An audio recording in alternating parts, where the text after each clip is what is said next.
जय श्री राधे कृष्णा। हमारे YouTube channel में आप सभी का स्वागत है। दोस्तों, कल हमने आपको 20वें अध्याय का श्रवण कराया था। आज हम आपको माघ मास महात्म कथा का 21वें अध्याय का श्रवण करा रहे हैं। यह हम कराएं उससे पहले जो भी नए सदस्य हमारे इस वीडियो को देख रहे हैं, जिन्होंने अभी तक मेरे चैनल को सब्सक्राइब नहीं किया है, कृपया वे चैनल को सब्सक्राइब करें, लाइक करें तथा शेयर भी करें और बगल में लगा घंटी का बटन दबाना ना भूलें, जिससे हम जो भी वीडियो बनाएं उन सभी का नोटिफिकेशन आपके पास में पहुंचे और हमारी सभी वीडियो का आपको लाभ मिल सके। तो दोस्तों, लोमश जी कहने लगे कि पूर्व काल में अवंती देश में बीरसेन नाम का राजा था। उसने नर्मदा के किनारे राजसूय यज्ञ किया और अश्वमेध यज्ञ भी किए, जिनके खम्भे सोने के बनाए गए। ब्राह्मणों को अन्न का बहुत सा दान किया और बहुत सी गाय, सुंदर वस्त्र, सोने के आभूषण दान में दिए। वह देवताओं का भक्त और दान करने वाला था। भद्रक नाम का एक ब्राह्मण, जो अत्यंत मूर्ख, कुलहीन, कृषि कार्य करने वाला, दुराचारी और अधर्मी था, वह भाई बंधुओं का त्यागा हुआ इधर उधर घूमता हुआ देव यात्रियों के साथ प्रयाग में आया और माघ में उनके साथ 3 दिन तक उसने स्नान किया। वह 3 दिन के स्नान से निष्पाप हो गया और फिर वह अपने घर चला गया। वह ब्राह्मण और राजा दोनों एक ही दिन मृत्यु को प्राप्त हुए। मैंने इन दोनों को बराबर इंद्रलोक में देखा।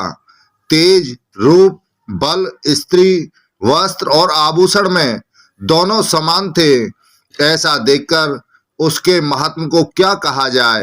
राजसूय यज्ञ करने वाला स्वर्ग का सुख भोग कर फिर भी जन्म लेता है, परंतु संगम में स्नान करने वाला जन्म मरण से रहित हो जाता है। गंगा और यमुना के संगम की हवा के स्पर्श से ही बहुत से दुख नष्ट हो जाते हैं। अधिक क्या कहें। और किसी भी तीर्थ में किए गए पाप माघ मास में प्रयाग में स्नान करने से नष्ट हो जाते हैं। मैं पिशाच मोचन नाम का एक पुराना इतिहास सुनाता हूँ। इस इतिहास को यह कन्याएं और तुम्हारा पुत्र भी सुने, इससे इनको स्मृति प्राप्त होगी।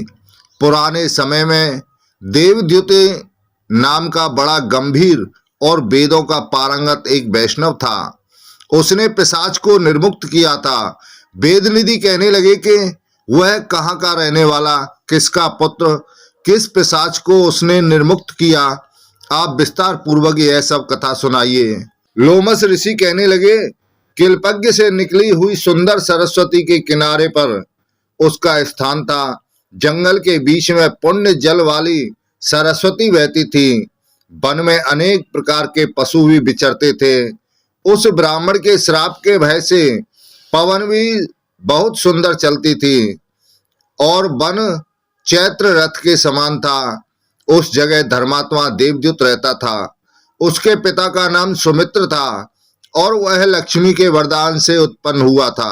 वह सदैव आत्मा को स्थिर रखता, गर्मी में अपने नेत्र सूर्य की तरफ रखता, वर्षा में खुली जगह पर तपस्या करता, हेमंत ऋतु में सारस्वत सरोवर में बैठता और त्रिकाल संध्या करता। जितेंद्रिय और सत्यवादी भी था। अपने आप गिरे हुए फल और पत्तियों का भोजन करता था। उसका शरीर सूखकर हड्डियां मात्र रह गई थी। उस प्रकार उसको तप करते हुए वहां पर 1000 वर्ष बीत गए। तप के प्रभाव से उसका शरीर अग्नि के समान प्रज्वलित था। विष्णु की प्रसन्नता से ही वह सब कर्म करता। दधीची ऋषि के वरदान से ही वह श्रेष्ठ वैष्णव था।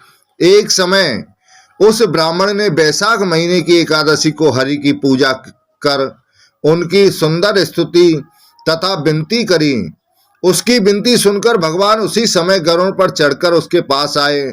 चतुर्भुज, विशाल नेत्र, मेघ जैसा स्वरूप, भगवान को स्पष्ट देखकर प्रसन्नता के मारे उसकी आंखों में आंसू भर आए और कृतकृत्य होकर उसने भगवान को प्रणाम किया। उसने अपने शरीर को भी याद न रखा और भगवान के ध्यान में लीन हो गया।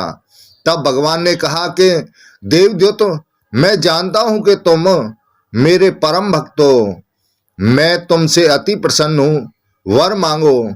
इस प्रकार भगवान के वचन सुनकर प्रेम के मारे लड़खड़ाती हुई वाणी में कहने लगा कि हे देवादिदेव, अपनी माया से शरीर धारण करने वाले आपका दर्शन देवता को भी दुर्लभ होता है।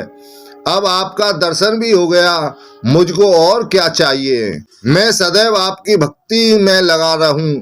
भगवान उसके वचन सुनकर कहने लगे कि ऐसा ही होगा, तुम्हारे तप में कोई बाधा नहीं पड़ेगी।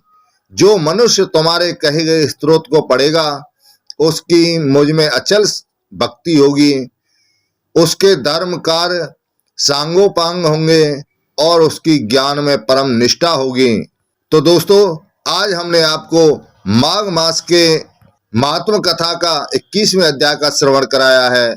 यह वीडियो आपको कैसा लगा? हमें उम्मीद है अच्छा लगा होगा। कृपया चैनल को सब्सक्राइब करना ना भूलें। इसी के साथ ही जय श्री राधे कृष्णा।